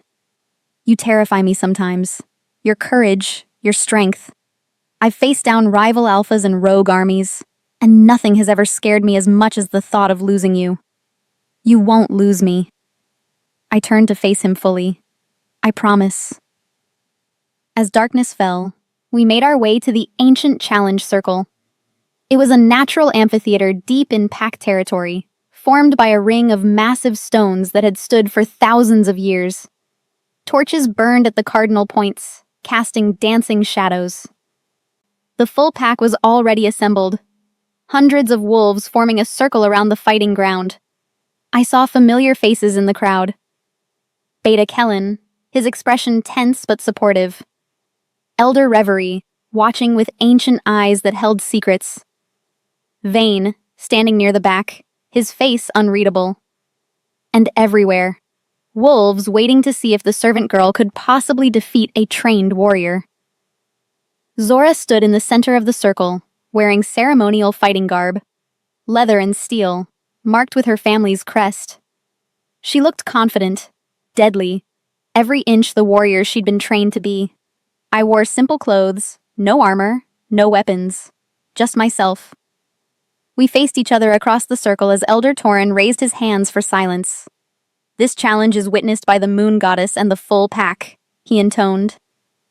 2 wolves will fight in their true forms. The winner claims the position of Luna Queen. The loser submits or dies. These are the ancient laws. Does anyone contest them? Silence. Then let the challenge begin. Zora shifted first. Her transformation was fast, practiced, efficient. Within seconds, a massive russet wolf stood where the woman had been, easily twice the size of a normal female wolf, with amber eyes that burned with fierce determination. She was magnificent, a warrior bred from generations of powerful bloodlines. The crowd murmured appreciation. Some wolves nodded, as if this only confirmed what they'd always believed, that this was what a Luna should look like. A few glanced at me with pity. I closed my eyes and reached for Ember. Ready? We were born ready. The shift was different this time. Faster than before. Smoother, as if my body had finally remembered what it was meant to be. Bones reshaped with purpose. Muscles expanded with power. Fur erupted in a cascade of silver white that caught the torchlight and threw it back like starlight. When I opened my eyes, the world was sharp and bright and alive. I stood there, massive and powerful, the crescent moon marking glowing on my neck. My silver white coat shimmered in the firelight, and my eyes burned pure gold. Complete silence fell over the challenge circle. Then gasps. scattered cries of shock. Wolves pressing forward, straining to see. I was larger than Zora. Larger than most alpha males. The very air around me seemed to vibrate with power. Not aggressive, but undeniable. Ancient. Elder Kellen's voice broke the stunned silence. The silver line. The moon's daughters. His voice cracked with emotion. By the goddess, we thought you were extinct. Beta Rowan Ashworth, another elder I recognized, fell to her knees. The purge 70 years ago. We thought we'd lost them all. But I wasn't focused on the crowd. I was focused on Zora. Her amber eyes had widened in shock, her confident stance faltering. She'd expected to face a weak Omega, an untested wolf who'd gotten lucky with her bloodline discovery. She hadn't expected this. For a moment, neither of us moved. The challenge circle held its breath. Then Zora lunged. She was fast, trained, experienced, knowing exactly how to use her size and strength. Her attack was precise, aimed at my throat, meant to end this quickly. But I wasn't there. I moved like water, like wind, like moonlight. Her jaws snapped shut on empty air as I flowed around her attack. She spun, lunging again. And again, I wasn't where she expected me to be. This wasn't instinct. This was something deeper. Knowledge that came from my bloodline. From thousands of years of Hallowhearts who'd learned to fight not with brutality, but with grace. Zora snarled in frustration and changed tactics. She circled, feinted left, then attacked from the right. A move that should have caught me off guard. I met her charge head-on this time, and our bodies collided with a force that echoed through the amphitheater. She was strong, but I was stronger. She was fast, but I was faster. We broke apart, circling each other. She was breathing hard now, beginning to realize she couldn't win through simple combat. She attacked again, and again, and again. Each time I deflected her, avoided her, turned her own momentum against her. I wasn't trying to hurt her. I was teaching her. The difference between us wasn't size or strength or training. It was purpose. Finally, I saw my opening. She lunged, overextended, desperate now. I moved with precision born of instinct older than memory, and suddenly she was on the ground, pinned, my jaws at her throat. The kill would be justified, expected, traditional. I could feel her pulse hammering against my teeth, smell her fear, her realization that she'd miscalculated everything. I released her, stepped back, shifted to human form. Someone threw me a cloak, and I wrapped it around myself, standing in the center of the challenge circle with Zora's wolf still on the ground before me. You challenged me because you think strength is about size, about power, about bloodline, I said, addressing not just Zora, but the entire assembled pack. My voice carried through the amphitheater. But that's not what a Luna is. A Luna protects. A Luna heals. A Luna sees the worth in every member of her pack, from the strongest alpha to the smallest omega. I found familiar faces in the crowd. Wolves who'd mocked me, dismissed me, treated me as invisible. You all taught me that the hard way. You taught me I'd have to be stronger than any of you to survive. So I became strong. I paused, letting the words sink in. But not for your approval. For me. And for every Omega. Every servant. Every wolf who's been told they don't matter. Zora shifted back to human form. She knelt, head bowed, and I saw tears on her face. Luna Queen, she said, and her voice shook. I submit. It wasn't fear in her voice. It was recognition. Understanding. I hadn't just defeated her. I'd shown her what she'd been missing all along. Rise, I said gently. There's no shame in losing to a better fighter. Only shame in learning nothing from the loss. She stood, and I saw something different in her eyes now. Respect, hard-earned and genuine. Then Elder Reverie stepped forward from the crowd, her ancient face set in grim determination. In her hands, she carried a small wooden box. There's something the pack needs to know, she said, her voice carrying through the sudden silence. Something that explains much of what has happened.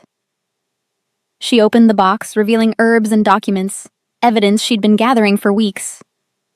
During my examinations of Luna Queen Maren, I found traces of suppressants in her system, powerful ones, administered over years. She held up a dried plant that looked like nightshade. This is wolfsbane mixed with moonsbane, a combination that suppresses a wolf's true nature, keeps them weak, makes them easy to control. Gasps rippled through the crowd. I found the same herbs in Zora Ironpaw's chambers, Reverie continued. Not because she was taking them, because she was using them. On someone else. Zora's face went pale. I didn't know what they were. Elder Torin gave them to me. Said they were enhancers for my training.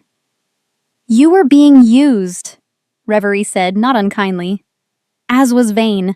Documents I found in Elder Torin's quarters reveal the full conspiracy. He's been planning this for years, suppressing Maren's wolf to keep her weak and unnoticed, manipulating Vayne's perception to make him more susceptible to suggestion. Pushing for a match between you and the prince. She turned to face Elder Torin, who'd gone very still in his seat among the council. You wanted to combine two powerful bloodlines through Vayne and Zora. You wanted the Alpha King isolated, unmated, easier to influence. And eventually, she pulled out more documents. You planned to stage a coup, to remove Wilder from power and install Vayne as a puppet king. The amphitheater erupted. Shouts, accusations, wolves surging forward. Elder Torin rose, trying to flee, but Beta Kellen was faster. He shifted and blocked the exit, his massive wolf form ensuring the Elder couldn't escape. Wilder descended into the challenge circle, his presence commanding instant silence. He took the documents from Reverie, reading them quickly, his expression growing colder with each line. Elder Torin Stoneledge, he said, and his voice was absolute authority. You stand accused of conspiracy against the Alpha King, manipulation of pack members, and attempting to suppress the bloodline of a Hallowheart. Crimes punishable by death or banishment. Torin's defiance crumbled. I only wanted what was best for the pack. Strong bloodlines, proper hierarchy. You wanted power. Wilder's voice was ice. And you were willing to destroy lives to get it. He turned to address the full pack. My judgment is final. Elder Torin is banished from Shadowpine lands, never to return. His co-conspirators, he named several nobles who'd been identified in the documents, are stripped of titles and placed under watch. Any who object may join them in exile. No one objected. Wilder turned to Zora, who stood trembling, awaiting her fate. You cooperated once the conspiracy was revealed. You were being manipulated, used as a tool. For that, you'll be demoted from your position but permitted to stay. You'll earn your way back through service to the pack. Relief flooded her face. Thank you, Alpha King. I won't waste this chance. Then his eyes found Vayne in the crowd. His brother looked smaller somehow, diminished. Vayne Nightgate, Wilder said, and there was pain beneath the authority now. You knew some of what was happening. The documents show you were aware of Torin's influence, aware that something was wrong with the mate bond you felt for Maren. Yet you did nothing. Vayne's head bowed. I was weak. I wanted what I wanted, and I convinced myself the rest didn't matter. Your title as heir apparent is revoked. The pack will choose its next heir through merit, not bloodline. You may remain as a warrior and teacher, but you'll earn respect rather than expect it by birth. It was a devastating blow, but fair. Vayne nodded acceptance, unable to meet his brother's eyes. Finally, Wilder turned to me. He crossed the distance between us and took both my hands in his. My Luna, my queen, my mate. His voice dropped, meant only for me, though the entire pack could hear. You've proven beyond any doubt that you deserve to stand beside me. Not because I claimed you, not because of your bloodline, but because of who you are. He pulled me close and kissed me before the entire assembled pack, a public claiming that was also a declaration of love. When we broke apart, the pack erupted in howls of approval. Not everyone, but most. Enough. The challenge circle cleared slowly. Wolves dispersing with much to discuss. But many stopped to bow to me first, acknowledging what I'd proven tonight.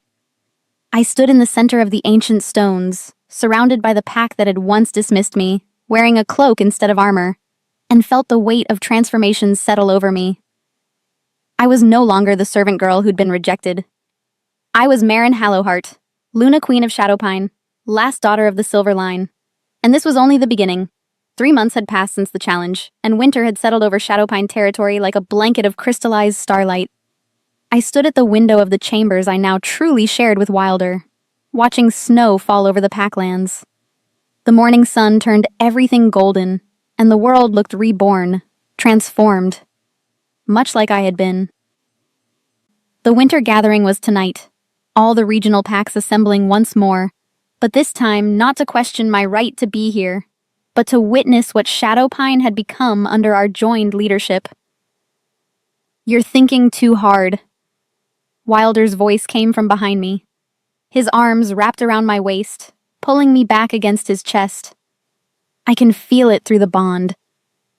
I smiled, leaning into his warmth.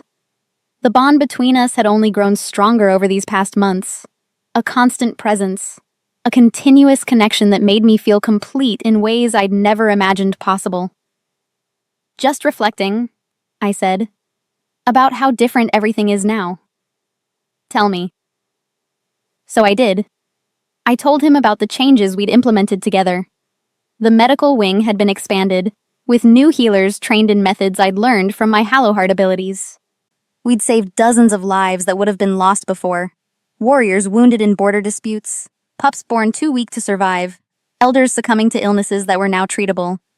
The Omega Welfare Council I'd established, giving voice to wolves who'd never had representation before. They brought concerns directly to me, and I brought them to Wilder. Together, we'd reformed working conditions, improved living quarters, created pathways for advancement that didn't depend solely on combat prowess or bloodline. Young wolves being mentored regardless of rank. I spent time each week in the training grounds, teaching not just combat, but the philosophy behind being a strong pack member. Some of the most promising students were former servants, Omegas who'd never believed they could be anything more. Border security strengthened not through increased aggression, but through better communication and strategic alliances. Other packs had watched Shadowpine's transformation with interest, and several had approached us about forming partnerships. The pack wasn't just strong anymore. It was unified, purposeful, a place where every wolf could find their value. "You did that," Wilder murmured against my hair. "You transformed this pack." "We did it together," I corrected. "I couldn't have done any of it without your support. And I couldn't have seen what needed changing without your eyes showing me." He turned me to face him. "You know what today is, don't you?" My heart skipped. The winter gathering. And his eyes danced with something I couldn't quite identify. And I don't know. What am I missing? He laughed. The sound warm and genuine. 3 months ago today, you stood in the challenge circle and proved to the entire pack that you belonged. I thought we should mark the occasion. From his pocket, he pulled a small wooden box. My breath caught. "This isn't what you think," he said quickly. "We're already mated, already bound. This is something different." He opened the box to reveal a necklace, delicate silver chain with a pendant shaped like a crescent moon, inlaid with stones that shimmered silver and black. "It's beautiful," I whispered. "It represents us, silver and black, light and shadow, the moon that binds all wolves."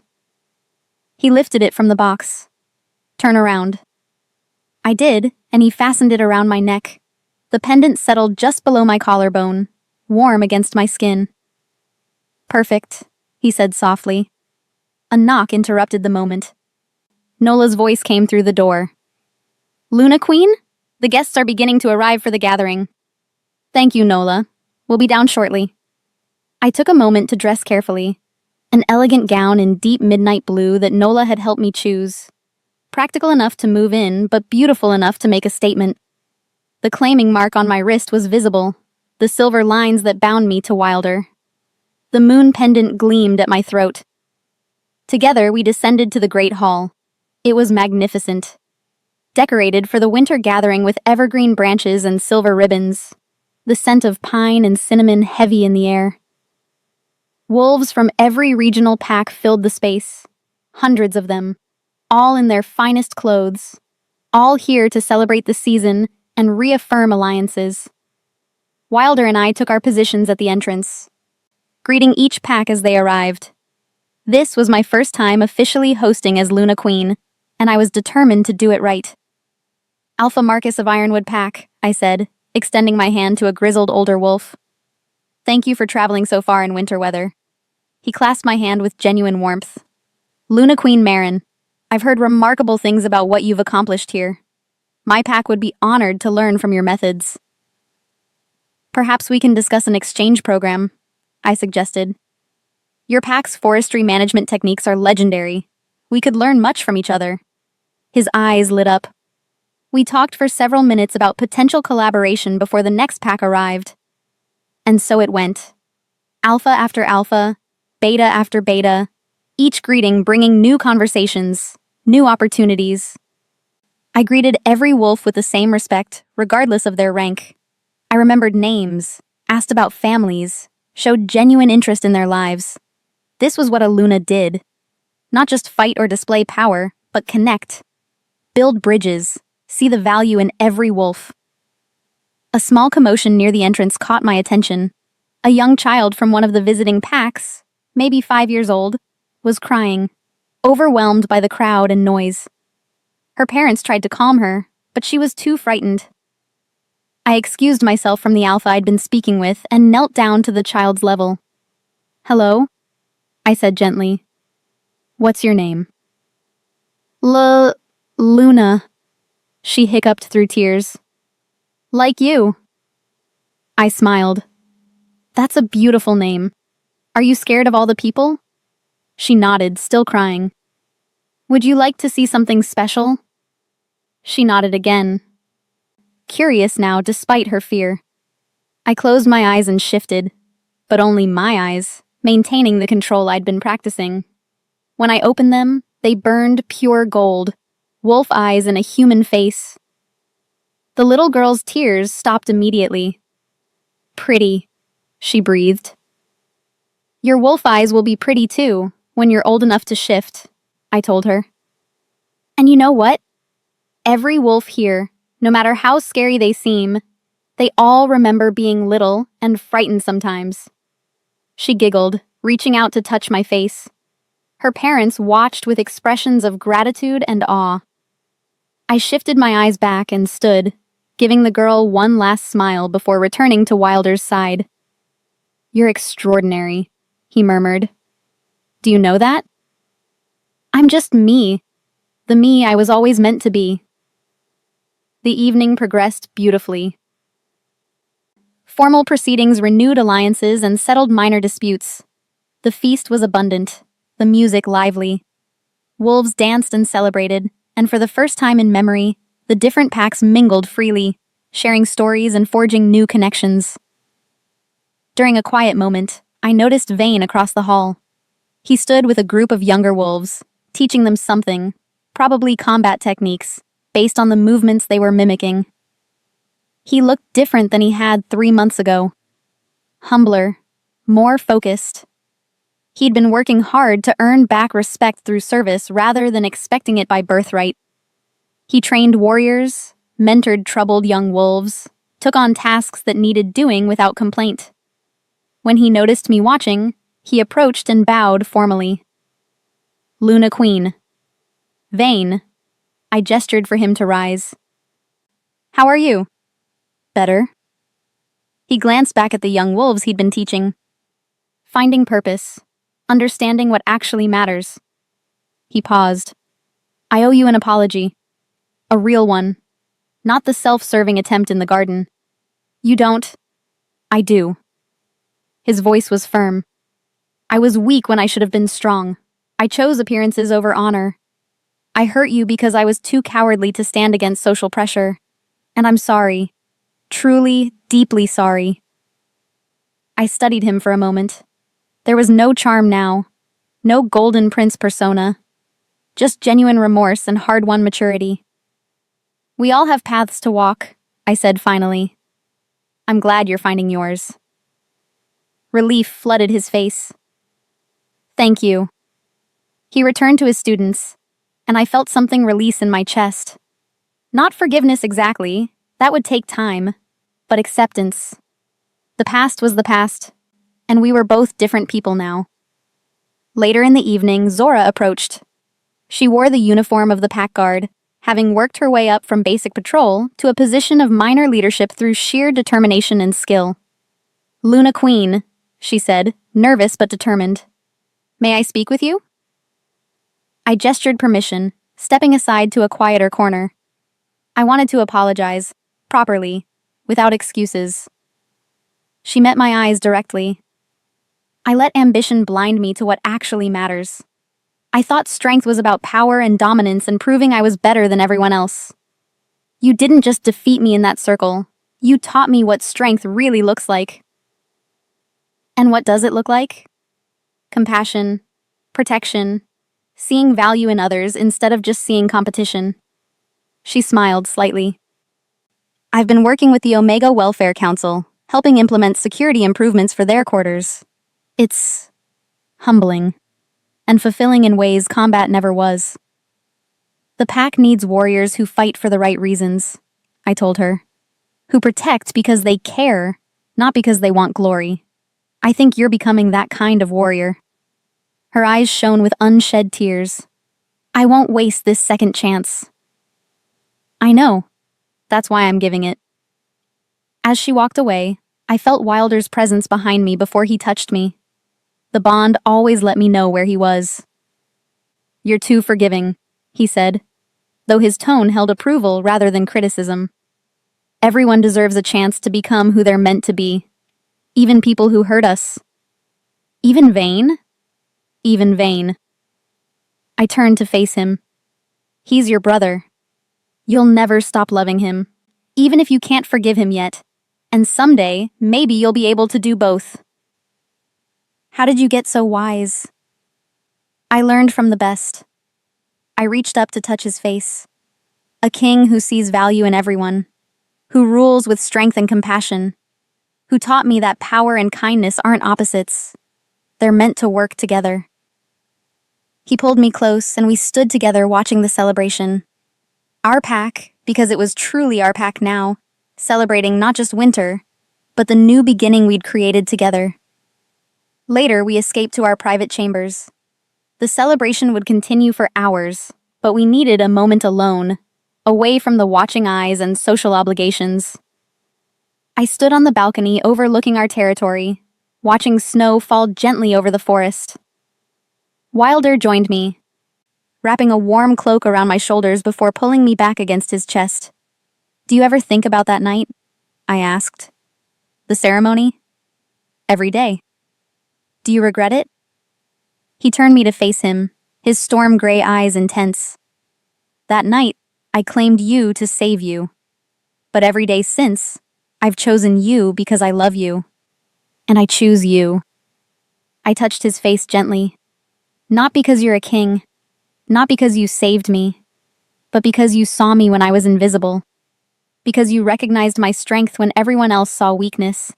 Because you gave me time to heal, space to grow, freedom to choose.